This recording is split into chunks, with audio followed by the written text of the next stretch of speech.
Trey Wallace joins us. The column available at OutKick.com. Greg Sankey expects future SEC football scheduling format decision before spring meetings in Destin.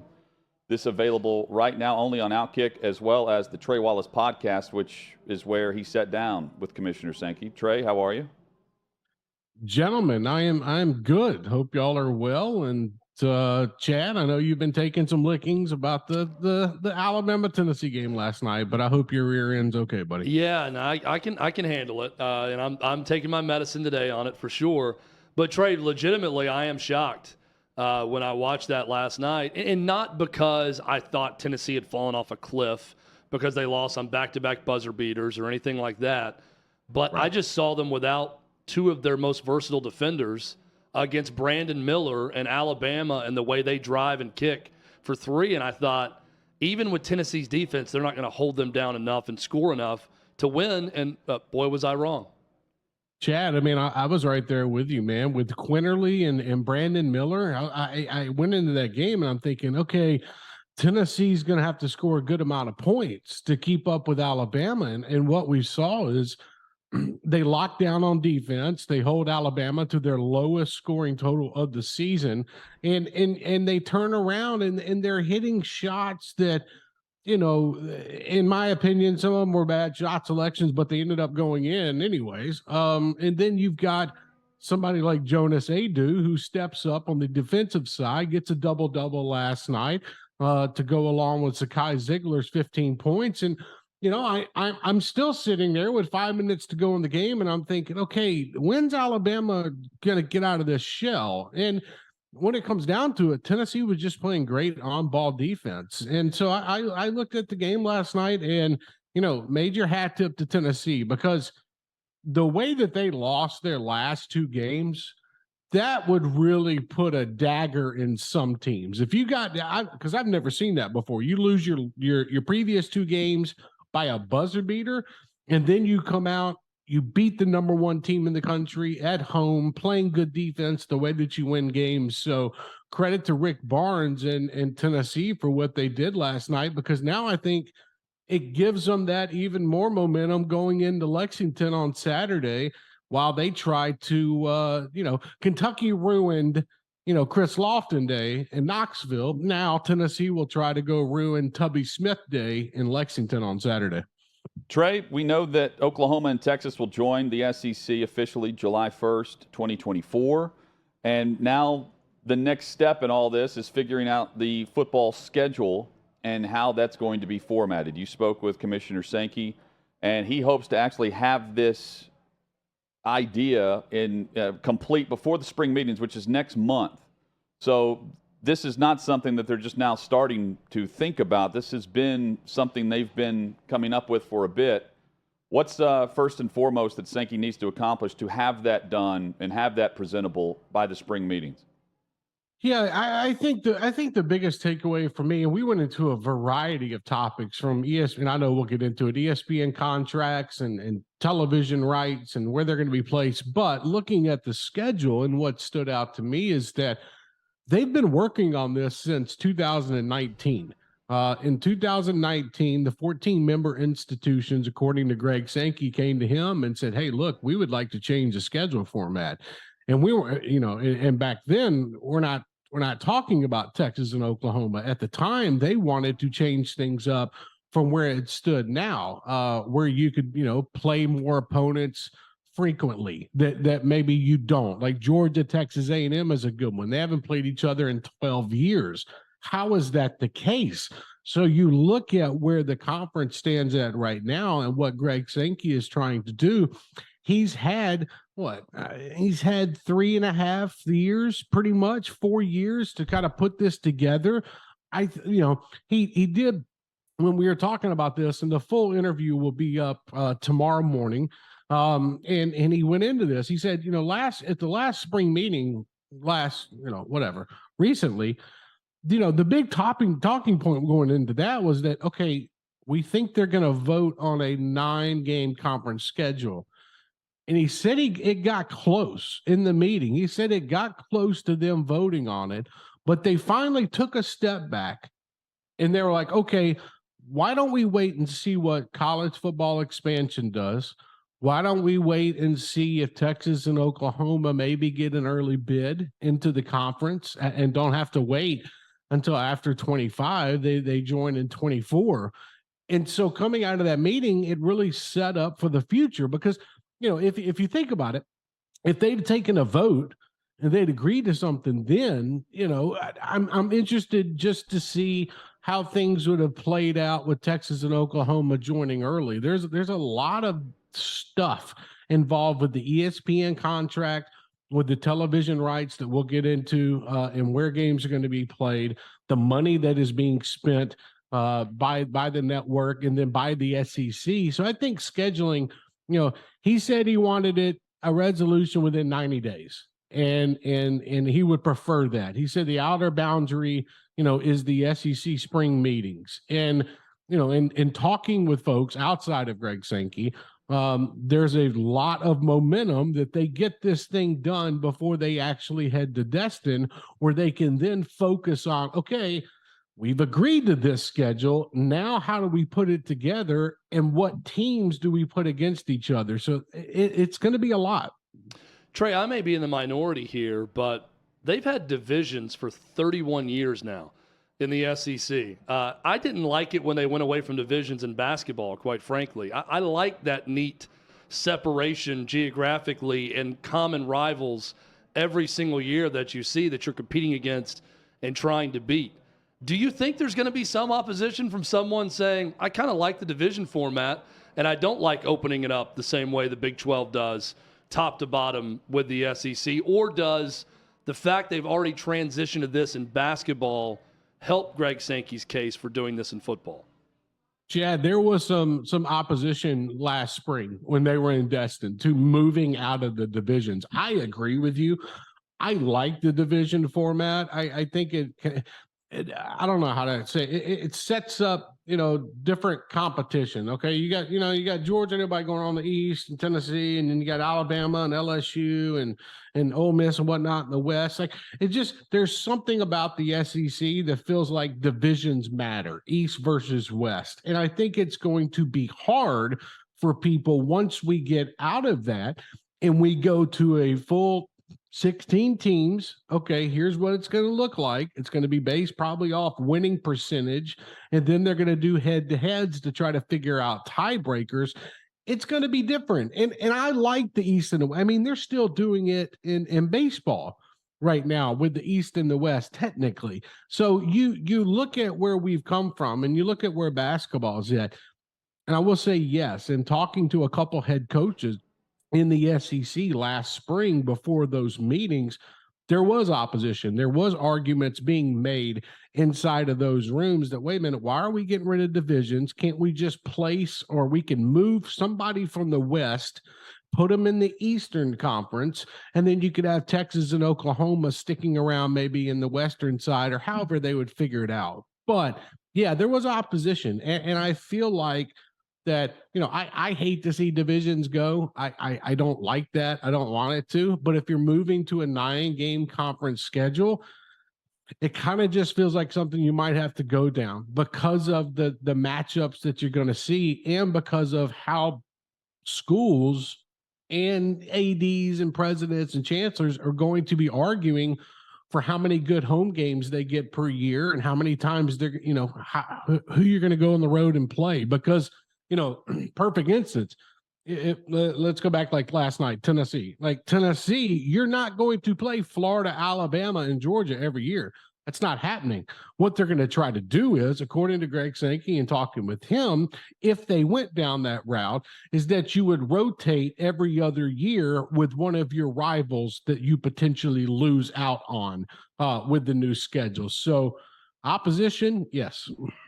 Chad, I'm kind of putting you on the spot, and I apologize, but this less than a year ago, we had a segment where you put together your schedule, without divisions, right? You had your common opponents. Yeah.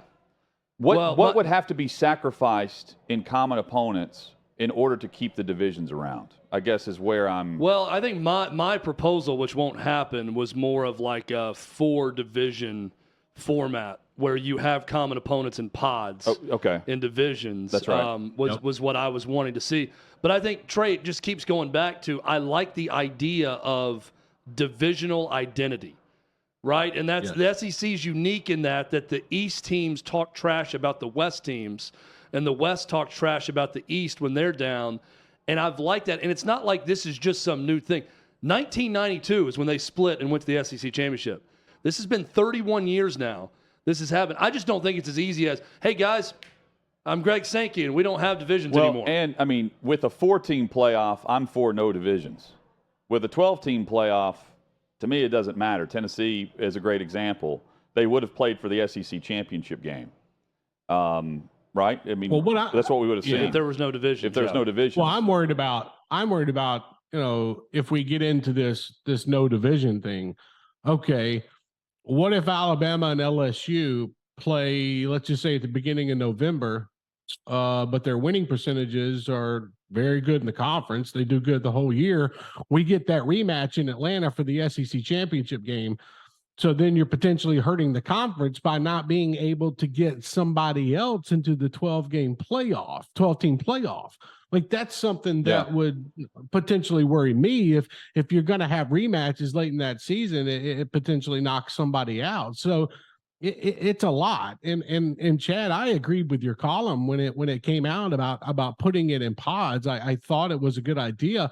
I still think it's a good idea, but it just feels like the coaches, the ADs, the presidents, they feel like, revenue sharing and whatnot, they're going to be able to make more money if they get out of divisions and go to 9 games.